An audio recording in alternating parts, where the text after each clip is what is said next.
உலகெங்கும் மனத்து நம்பர்களுக்கும் வணக்கம். நீங்கள் பார்த்துட்டு இருக்க லைவ் தமிழ். நான் பிரகாஷ். இன்றைக்கி இந்த நம்ம என்ன பார்க்க போகிறோம் பார்த்தீங்கன்னா, நீங்கள் புது மொபைல் வாங்குறீங்க, ஆன்லைன் அல்லது ஆஃப்லைன். மொபைல் வாங்கின உடனே ஒரு சில இன்ஸ்டா செட்டப் பண்ணிட்டு மொபைல் யூஸ் பண்ண வச்சுருவீங்க. ஸோ இது பண்ணுற மூலமாக என்ன யூஸ் கேட்டிங்கன்னா, நம்ம லாங் டைம் யூஸ் பண்ணுறதுக்கு வந்து ரொம்பவே பெட்டராக இருக்காது. ஸோ மொபைல் ஃபால்ட் ஆகிற வாய்ப்புகள் நிறையவே இருக்குது. ஸோ அதனால் மொபைல் வாங்கின உடனே நம்ம செய்ய வேண்டிய விஷயங்கள் என்னென்ன, அதுக்கு பேசிக் செட்டப்ஸ் இருக்குது. ஸோ அதெல்லாம் என்ன ஏது அப்படின்றத நேரில் பார்க்க போகிறோம். இந்த வீடியோ கண்டிப்பாக யூஸ் பண்ணலாம் நினைக்கிறேன். அதெல்லாம் ஸ்கிப் பண்ணாமல் கடைசி வரைக்கும் பாருங்கள். நீங்கள் சப்போஸ் ஸ்கிப் பண்ணி மொபைலுக்கு ஆபத்து இருக்குது அப்படின்னு சொல்லணும். ஸோ அதனால் ஸ்கிப் பண்ணாமல் கடைசி வரைக்கும் பாருங்கள். நீங்கள் யாராவது என்ன பேசணும்னு நினச்சிங்கன்னா, நம்ம டெலிகிராம் குரூப் லிங்க் டிஸ்கிரிப்ஷன் கொடுத்துருக்கேன். அது மூலமாக கிளிக் பண்ணி ஜாயின் பண்ணிக்கோங்க. நான் அதில் கண்டிப்பாக உங்களுக்கு ரிப்ளை பண்ணுவேன். வீடியோக்கு போகிறதுக்கு முன்னாடி நீங்கள் நம்ம ஃபஸ்ட் டைம் பார்க்குறீங்க அப்படின்னா, நம்மளோட சேனல் இந்த மாதிரி இப்போ tips and tricks, smart phone specifications, YouTube series பற்றி வீடியோவில் போட்டுருக்கோம். ஸோ இதில் நீங்கள் இன்ட்ரெஸ்ட்டாக இருக்கீங்க அப்படின்னா நம்மளோட சேனல் மறக்காம சப்ஸ்கிரைப் பண்ணிக்கோங்க. சப்ஸ்கிரைப் பண்ணுறது மட்டும் இல்லாமல் கூட பெல் ஐக்கான் வரும், அதை கிளிக் பண்ணி ஆல் அப்படின்ற கொடுத்தீங்கனாலே நாங்கள் அப்லோட் பண்ண வீடியோஸ்லாம் உங்களுக்கு ஃபோன் அப்டேட் வரும். நீங்கள் சொன்னால் பார்க்கலாம். சரி வாங்க நண்பர்களே, வீடியோக்குள்ளே போகலாம்.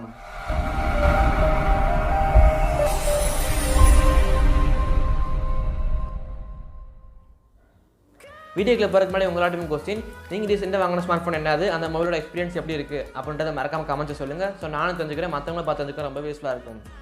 ஸோ ஃபஸ்ட் நம்ம பார்க்க போகிற முதல் விஷயம் என்ன பார்த்தீங்கன்னா, நீங்கள் மொபைல் வாங்கினோடனே ஃபஸ்ட்டு மொபைலில் டக்குன்னு யூஸ் பண்ணிடாதீங்க. ஃபஸ்ட்டு மொபைல் வந்து உங்களுக்கு சார்ஜ் பண்ணுங்கள். சார்ஜ் பண்ண பிறகு நீங்கள் மொபைல் யூஸ் பண்ணிங்கன்னா லாங் டைம் யூஸ் பண்ணுறதுக்கு பெஸ்ட் ஆகும்னு சொல்லலாம்.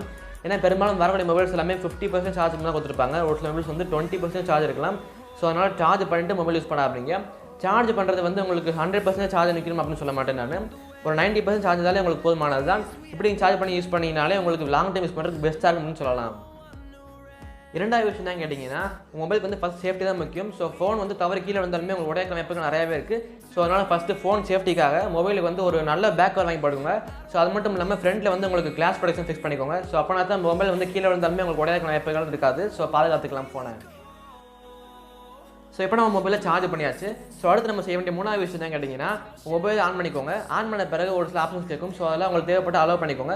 அலோவ் பண்ண பிறகு உங்கள் மொபைலுக்கு ஒரு பாஸ்வேர்ட் கேட்கும். ஸோ பாஸ்வேர்டு வந்து நல்லா ஸ்ட்ராங்கான பாஸ்வேர்ட் கொடுத்துக்கோங்க. ஸோ ஏன்னா மொபைலில் வந்து உங்கள் மொபைலில் வந்து நல்ல ஒரு இம்பார்ட்டண்டான ஃபைல்ஸ், டாக்குமெண்ட்ஸ் இருக்கலாம். ஸோ அதனால் உங்களுக்கு மொபைல் மிஸ்யூஸ் பண்ணுற வாய்ப்புகள் நிறையாவே இருக்கலாம். ஸோ அதெல்லாம் உங்களுக்கு கண்டிப்பாக நல்ல ஸ்ட்ராங்கான பாஸ்வேர்ட் கொடுத்துக்கோங்க. ரொம்பவே சிம்பிளாக இருக்கும் அப்படின்றதுக்காக 1 2 3 4 உங்களோட நேம் இந்த மாதிரி கொடுத்தீங்கன்னா மொபைல் வந்து ஈஸியாக ஐடென்டிஃபை பண்ணி கொடுத்துருவாங்க. ஸோ அதனால் நல்லா ஸ்ட்ராங்கான பாஸ்வேர்ட் கொடுத்துக்கோங்க. அடுத்து நம்ம செய்ய வேண்டிய நாலாவது விஷயம் கேட்டிங்கன்னா, உங்களுக்கு ஒரு ஜிமெயில் அக்கௌண்ட் இருக்கும், அதை கண்டிப்பாக ஆட் பண்ணிக்கோங்க. ஸோ எல்லாமே ஆட் பண்ணிடுவீங்க. அப்போனா தான் உங்களுக்கு வந்து ப்ளே ஸ்டோரில் வந்து ஆப்ஸ் இன்ஸ்டால் பண்ணும் அப்படின்றதுக்காக. ஒரு சிலர் வந்து தேவைக்குன்னு ஜிமெயில் ஆட் பண்ணிட்டு அதை ஏதோ பாஸ்வேர்ட் கொடுத்து சேவ் பண்ணிடுவாங்க. அப்புறம் அந்த பாஸ்வேர்ட் மறந்துடுவாங்க. ரெகுலராக யூஸ் பண்ணுறவங்க வந்து அந்த ஜிமெயிலுக்கு பாஸ்வேர்ட் மறக்க மாட்டாங்க. ஸோ அப்பப்போ அந்த ப்ளே ஸ்டோரில் ஆப்ஸ் இன்ஸ்டால் பண்ணுறதுக்காக யூஸ் பண்ணுறவங்க வந்து பாஸ்வேர்ட் மறந்துடுவாங்க. ஸோ அதனால் உங்களுக்கு எங்கே தேவைப்படுறதோ அந்த இடத்துல மட்டும் நோட் பண்ணி வச்சுக்கோங்க. ஸோ அப்போனா தான் உங்களுக்கு ரொம்ப யூஸ்ஃபுல்லாக இருக்கும். ஸோ இப்போ நம்ம ஜிமெயில் அக்கௌண்ட் கிரியேட் பண்ணியாச்சு. ஸோ அடுத்து நம்ம செய்ய வேண்டிய அஞ்சாவது விஷயம் கேட்டிங்கன்னா, உங்களோட ஜிமெயில் அக்கௌண்ட் ஆட் பண்ண பிறகு உங்களுக்கு கீழே சிங்க்னு ஒரு ஆப்ஷன் இருக்கும், அதை ஆன் பண்ணி வைங்க. ஸோ அப்போனா தான் உங்களோட மொபைல் உள்ள கான்டாக்ட்ஸ், ஃபோட்டோஸ் எல்லாமே உங்களோட புது மொபைலுக்கு ஸ்டோர் ஆயிரும். ஸோ அது மட்டும் இல்லாமல் உங்களோட ஃபோட்டோஸ் எல்லாமே உங்களோட கூகுள் ஃபோட்டோஸ் சேவ் பண்ணி வைங்க. அண்ட் கான்டாக்ட்ஸ் எல்லாமே உங்களோட ஜிமெயில் அக்கௌண்ட் சேவ் பண்ணி வைங்க. ஸோ அப்போனா தான் உங்களோட ஒரு மொபைல் வந்து இன்னொரு மொபைலுக்கு ட்ரான்ஸ்ஃபர் பண்ணும்போது உங்களுக்கு ஈஸியாக ட்ரான்ஸ்ஃபர் பண்ணிடலாம். ஸோ இப்போ நம்ம வந்து பழைய மொபைல் வந்து புது மொபைலுக்கு எல்லாத்தையும் ஸ்டோர் பண்ணியாச்சு. ஸோ அடுத்து நம்ம செய்ய வேண்டிய ஆறாவது விஷயம் கேட்டிங்கன்னா, உங்கள் மொபைலுக்கு ஒரு அப்டேட்ஸ் இருக்குது அப்படின்னு செக் பண்ணி அப்டேட் பண்ணி வைங்க. ஸோ அப்போ தான் உங்களோட அட்வான்ஸ் ஃபீச்சர்ஸ் யூஸ் பண்ணுறதுக்கு உங்களுக்கு ரொம்ப ஈஸியாகவும் யூஸ்ஃபுல்லாகவும் இருக்கும். ஸோ இப்போ நம்ம வந்து மொபைல் ஃபுல்லாக அப்டேட் பண்ணியாச்சு. ஸோ அடுத்து நம்ம செய்ய வேண்டிய ஏழாவது விஷயம் கேட்டிங்கன்னா, இப்போ வர எல்லா மொபைலுமே உங்களுக்கு ப்ரீ இன்ஸ்டால் ஆப்ஸ் நிறையா கொடுத்துட்றாங்க. ஸோ அந்த ஆப்ஸ் எல்லாமே உங்களுக்கு தேவையா இல்லையா அப்படின்றத பார்த்து டெலிட் பண்ணிடுங்க. டெலிட் பண்ணிவிட்டு உங்களுக்கு எந்த ஆப்ஸ்லாம் தேவை அப்படின்றத பார்த்து ப்ளே ஸ்டோர் இன்ஸ்டால் பண்ணிக்கோங்க. ஸோ இப்படி இன்ஸ்டால் பண்ணுறது தேவையில்ல டெலிட் பண்ணுறது மூலிமா உங்களோட ஸ்டோரேஜ் ப்ராப்ளம் இல்லாமல் நீங்கள் சேஃபாக யூஸ் பண்ணிக்கலாம். ஸோ இப்போ வந்து நம்ம தேவையான ஆப்ஸ் இன்ஸ்டால் பண்ணியாச்சு. ஸோ அடுத்து நம்ம செய்ய வேண்டிய விஷயம் கேட்டிங்கன்னா, நீங்கள் மொபைல் வாங்கினது ஒரு நாள் ஃபுல்லாக யூஸ் பண்ணி பாருங்கள். அதில் உங்கள் டிஸ்பிளே குவாலிட்டி பெஸ்ட்டாக இருக்கா, இல்லை உங்களுக்கு கேமரா குவாலிட்டி வந்து வீடியோ குவாலிட்டி, ஃபோட்டோ குவாலிட்டி நல்லா இருக்கா, இல்லை நீங்கள் கேம்ஸ் விளாடுறீங்க அப்படின்னா உங்களுக்கு அதில் ஹீட்டிங் இஷ்யூ இருக்கா அப்படின்ட்டு செக் பண்ணி பாருங்கள். ஸோ ஏன் உங்களுக்கு 2 நாள் ஃபுல்லாக செக் பண்ணி பாருங்க அப்படின்னு சொல்கிறேன்னா, மொபைல் ரிட்டர்ன் பண்ணுறதுக்கு வந்து உங்களுக்கு 7 நாள் 10 நாள் கொடுத்துருப்பாங்க டைம். ஸோ அதுக்குள்ளே ரிட்டர்ன் பண்ணிக்கலாம் நீங்கள்.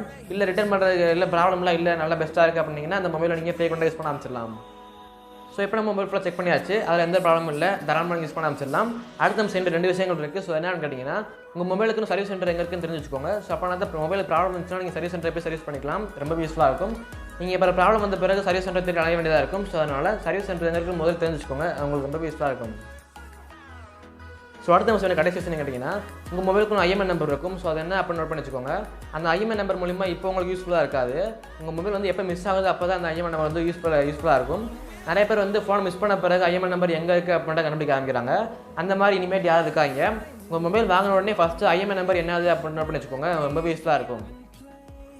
ஸோ ஃபைனலாக இந்த வீடியோ உங்களுக்கு யூஸ்ஃபுல்லாக நினைக்கிறேன். யூஸ்ஃபுல்லாக இருந்துச்சு லைக் பண்ணுங்கள், உங்கள் ஃப்ரெண்ட்ஸுக்கும் நிறைய ஷேர் பண்ணுங்கள். இந்த மாதிரி நியூஸ்லாம் வீடியோ மிஸ் பண்ணால் பார்க்குறதுக்கு நம்மளோட சேனல் மறக்காம சப்ஸ்கிரைப் பண்ணிக்கோங்க.